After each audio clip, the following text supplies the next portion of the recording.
네, 윤석열 대통령이 어제 헌법재판소에 출석해서 셀프 변론에 나섰는데요. 자, 이분과 관련 이야기 좀 나눠보겠습니다. 국회 탄핵소추위원인 박은정 조국 혁신당 의원 모셨습니다. 어서 오세요. 안녕하세요. 어제 이제 그 헌법재판소에서 직접 보신 거잖아요. 네, 직접 만났습니다. 윤석열 대통령 태도는 어떻게 평가하십니까? 초라하고 부하들한테 모두 책임을 전가시키는 비굴한 모습이었습니다. 그래요. 근데 뭐 중간중간에 웃음을 지었다 뭐 이런 식으로 여유가 있었다 이런 뜻입니까? 어떻게 여유가 아니고 네. 이번 내란 사태와 관련해서 부하들이 이제 군 장성을 비롯해서 증인으로 헌법재판소에서 신문을 앞두고 있고 그 사람들이 윤석열 대통령 앞에서 면전에서 증언하기가 매우 껄끄러운 상황 아닙니까? 네네네. 그래서 그 윤석열 대통령 피청구인이 없는 상태에서 증언할 수 있게 해달라는 요청을 국회 탄핵소추단 쪽에서 했고요. 그랬더니 마치 뭐 굉장히 좀 그것이 가소롭다는 듯이 웃음을 지었습니다. 그러면 그건 비웃음입니까? 네, 저는 그렇게 느껴졌고요. 그래서 이 헌법재판에 대하는 태도가 매우 불성실하다, 그래요? 진지하지 못하다고 저는 생각했습니다. 아무튼 그럼 그 요청은 받아들였습니까? 그건 아마 헌법재판소에서 평의를 통해서 재판관 회의에서 결정을 하게 될 것 같고요. 네. 보통 이제 형사법정에서도 피고인 앞에서 증언하기 어려운 뭐 피해자다라든가 밑에 부하 직원이라든가 이런 경우에는 없이 이렇게 증언하는 경우는 왕왕 있습니다. 아, 그렇군요. 그러면 지금 가장 궁금해하는 게 입장을 바꿔서 직접 헌재에 출석하는 이유가 뭘까? 목적이 뭘까? 이거잖아요. 혹시 그것도 관련이 있다고 보세요? 관련이 있다고 생각합니다. 그래요? 그리고 본인이 이 탄핵 심판이 인용될 거라는 것은 누구보다 잘 알고 있을 거예요. 그런데 이 탄핵 심판 기일에 직접 출석을 해서 본인을 지지하는 극우 아스팔트 지지층들에게 메시지를 계속 주고 이 혼란 사태를 계속 이제 야기시키려는 것이 아닌가 하는 우려가 있습니다. 그리고 말씀하신 대로 자신의 지시를 따랐던 그 방첩 사령관 등등 군 장성들에 대한 증언을 김용현 전 장관도 마찬가지고요. 증언에 영향을 끼치려는 그런 의도도 저는 있다고 생각을 합니다. 근데 하여간 어제 출석해서 이제 헌법재판관들을 향해서 송구스럽다고 했고 그다음에 본인이 직접 출석해서 헌재의 심리에 응한 거잖아요.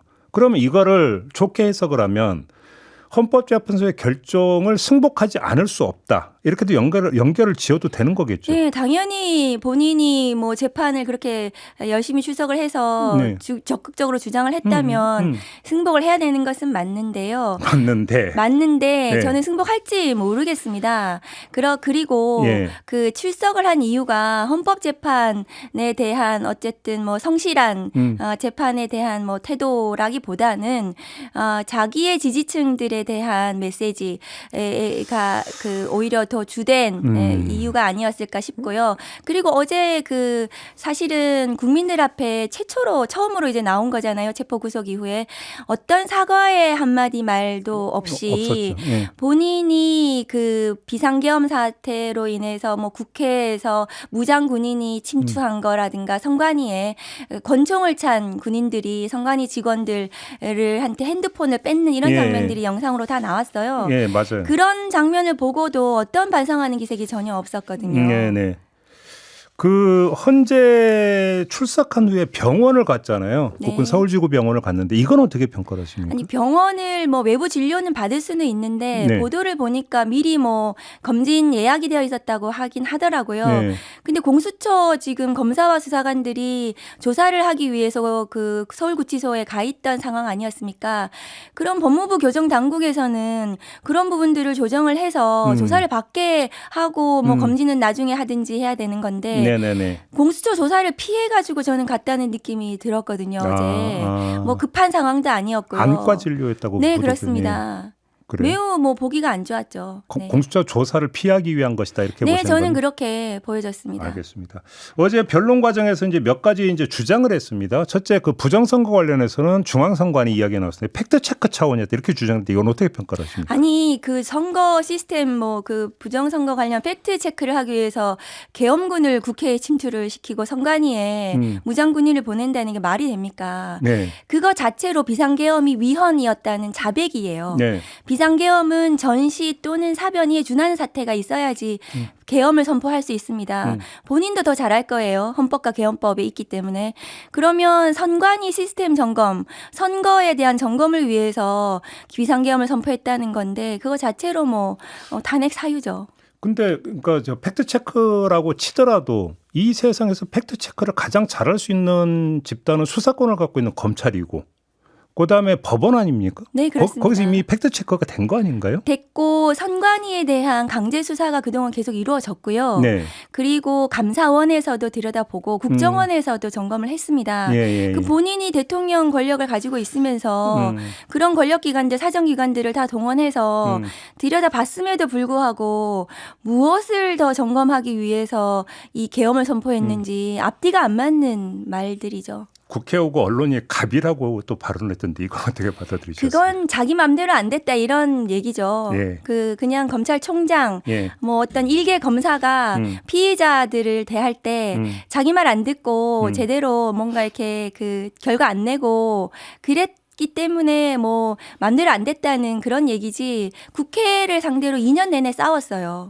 본인이 협치하지 않고 그 뭐 그런 말 자체가 저는 이해가 되지 않습니다. 그래요. 아무튼 이제 그 팩트 관계 관련해서 거의 대부분을 사실이 아니다, 나는 아니다 이런 식으로 주장을 했잖아요. 이게 그럼 앞으로 증인들이 이제 줄줄이 나와서 이제 그 변론 진행이 되면 다 깨질 그런 어떤 거짓말이다 이렇게 평가를 하시는 걸까요? 네, 계엄 직후에 국회에 나와서 방첩사령관 등등 그다음에 그 피청구인의 직접 지시를 받은 총을 쏴서라도 국회의원들 끌어내라 뭐 이런 얘기를 했다는 그 증언들이 너무 많기 때문에 직접 증거들이 그래서 부하들 진술하고 너무나 다르기 때문에 그 진술들은 다 깨지는데 본인이 지금 두 가지에 대해서 부인을 하지 않았습니까? 그 최상목 그 부총리에게 준 쪽지 부분하고 그 다음에 본인이 그 비상계엄과 관련해서 여러 가지 포고령에 대해서도 그 부인을 하고 있고요. 그 다음에 국회의원 끌어내라는 이런 부분. 이거는 국헌문란 목적의 국회 기능을 무력화시키는 그 내란죄 구성 요건에 해당하는 겁니다. 그러니까 검사 출신으로서 중요한 핵심 구성 요건에 대해서는 부인하는 전형적인 피의자 태도입니다. 그러면 이건 좀 법률적 부분이 있어서 좀 여쭤봐야 되는데 지금 그 사령관들이 국회에 나와서 문을 부수고 들어가서라도 끌어내라고 뭐 지시했다 이런 어떤 그 증언들을 많이 했잖아요. 국회에서 선서까지 하고 이게 전부 다 헌재로 가게 되면 효력이 있는 겁니까? 네, 당연히 효력이 있고 어제 국회에서 속기록 대정부 질문이라든가 상임위에서 그 증인들이 나와서 했던 증언들을 저희가 증거로 모두 제출을 했고 증거 조사가 이루어졌습니다. 그리고 그 증인들이 모두 그 헌법재판소에 나오지 않더라도 증거로 채택되는 데는 아무런 문제가 없습니다. 그러면 예를 들어서 약간 극단적인 가정 상황을 한번 두고 질문을 드리겠는데 윤석열 대통령이 매번 변론 때마다 나와요. 지켜보고 있는 데서 그 전직 사령관이나 이런 사람들이 나오면 의식이 되지 않겠습니까? 윤석열 대통령이. 그래서 국회에 나와서 했던 그 증언이나 이런 것들을 부인을 하게 되면 그때는 어떻게 됩니까? 그러면은 증언이 위증이 될 수도 있고요. 헌재상 본인이 그런 어떤 여러 가지 불이익을 감수하면서까지 위증을 할 리는 저는 없다고 생각을 합니다. 왜냐하면 검찰에서도 진술한 것이 있고 앞으로 또 재판도 받아야 되는 거 아닙니까? 이 사람들이. 그런데 헌법재판이라는 엄중한 재판에 나와가지고 거짓말을 할 리가 없고 그리고 비상계엄 직후에 한 진술들은 매우 그것이 진실하지 않겠습니까? 신빙성이 있고 저는 그러지 않을 거라고 생각하고 다만 껄끄러운 상황, 눈치 보는 상황을 피하기 위해서 피청구인 없는 상태에서 증언해 달라고 요청을 드린 겁니다. 그러니까 사실 본인들이 그거를 다시 뒤집어 버리면 오히려 이제 본인들은 이제 끄트머리는 나는 종범에 불과했다. 이것들을 부정하는 것이 돼 버리는 거잖아요. 법률적으로. 네, 그렇습니다. 그런데 어제 뭐 피청구인 태도는 계속해서 부하들한테 특히 김용현 김용현 전 장관한테 포고령이라든가 뭐 쪽지라든가 이런 걸 전부 미루는 걸로 봐서는 이제는 본인이 내란 수괴가 아니고 김용현 형이 시키는 대로 했다. 자기는 중요 임무 종사만 했다. 이렇게 할 판이거든요. 주범이 오히려 김용현이다. 정말 비굴한 모습이죠. 네. 김용현 전 장관 이야기 나왔으니까 행정관 시켜가지고 포고령 장식했던 노트북 그다음에 휴대폰을 부수라고 지시했다는 거 아닙니까? 이건 어떻게 평가를 하세요? 네, 그거 자체로 이제 구속 사유인 것입니다. 예. 그리고 증거인멸을 교사한 것이고요. 네네네. 그 매우 뭐 말도 안 되는 상황인데 사실은 이제 그 포고령 작성 관련해서 김용현 전 장관 측에서 명확하게 진술을 하고 있어요. 피청구인 피의자 윤석열이 검토를 했고 심지어 일부 내용에 대해서는 뭐 삭제 이런 것도 지시를 했다고 하고 있기 때문에 입증하는 데는 큰 문제가 없다. 포고령은 위헌이라는 것이 헌법재판소 사무처장도 국회에서 확인을 해줬습니다. 그래서 포고령의 위헌성에 대해서는 뭐 입증에는 큰 문제는 없다고 보여집니다. 작성을 했지만 집행할 의도는 없다라는 취지로 주장을 했잖아요. 이게 성립되는 말입니까? 성립되지 않고 그 포고령에 따라서 무장 군인들이 국회에 침투했습니다. 그것이 집행입니다. 그 자체가 집행이다. 그 자체가 집행입니다. 알겠습니다. 그나저나 아무튼 지금 헌재 심리 속도는 어떻게 평가하세요? 헌재 심리 속도는 박근혜 대통령하고 비교해서는 1차 변론 기일을 잡는데 매우 늦었어요. 박근혜 대통령 당시엔 18일 만에 변론 기일이 잡혔습니다. 윤석열 대통령은 한 달이 넘게 본인이 서류 안 받고 막 그 협조를 하지 않아서 늦었고요. 이미 오히려 늦었다고 저는 생각을 합니다. 그리고 뭐 심리를 일주일에 2번 정도 이렇게 하는 것은 매우 적절하다라고 생각하는데 박근혜 대통령하고 비교해서는 탄핵 사유, 소추 사유가 보다 간명하기 때문에 기일이 더 많이 걸리진 않을 거라고 생각을 합니다. 애초에 이제 그 전문가들 중에서는 빠르면 2월 안으로 결론이 나올 수 있다고 전망했는데 최근에 와서는 뭐 3말 4초 또 얘기하는 분들이 있더라고요. 최종 결론이. 왜냐하면은 피청구인 측에서 어제도 24명의 증인을 추가로 신청을 하고 계속해서 이것을 지연시키려는 전략입니다. 그래서 어제 헌법재판소에서 피청구인 측에서 주장하는 증인들을 그나마 또 2명을 더 추가로 채택을 해줬습니다. 이렇게 해서 계속 뭐 절차에 협조하지 않고 절차에 대해서 문제 제기를 하면서 좀 시간을 끌게 되면은 헌법재판소 입장에서도 또 재판의 공정성이나 이런 논란이 되지 않도록 하기 위해서 조금 더 시간을 조금 끌 수는 있을 것 같긴 한데요. 그럼에도 불구하고 저는 뭐 2월 중으로는 빨리 결정을 내려야 되지 않나 생각하고 이 헌정 질서가 굉장히 지금 혼란스러운 상황 아닙니까? 저는 헌법재판소에서 빠른 결정해 주실 거라고 기대하고 있습니다. 알겠습니다. 자, 오늘 말씀 여기까지 듣겠습니다. 고맙습니다, 의원님. 감사합니다. 네, 박은정 조국혁신당 의원이었습니다.